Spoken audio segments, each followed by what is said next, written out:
नबी पाक सल्लल्लाहु अलैहि वसल्लम ने इन 7 चीज़ों के बारे में बताया है कि इनका इस्तेमाल हमेशा अपनी ज़िंदगी में रखो और कभी मत छोड़ो। नंबर 1, जमजम का पानी। जमजम के पानी में हर तरह की बीमारी की शिफा है।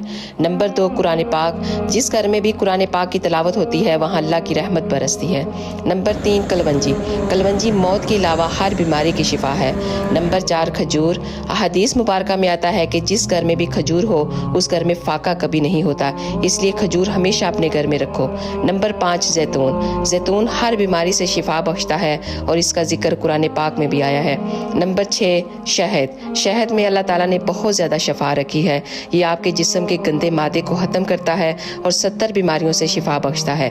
और नंबर 7, सिरका। सिरका ज़रूर इस्तेमाल किया करो क्योंकि हमारे प्यारे नबी सल्लल्लाहु अलैहि वसल्लम खुद इसका बहुत ज़्यादा इस्तेमाल करते थे और अपने खाने में इस्तेमाल करते थे और इसमें बहुत ज़्यादा बरकत भी है। अल्लाह ताला हम सबको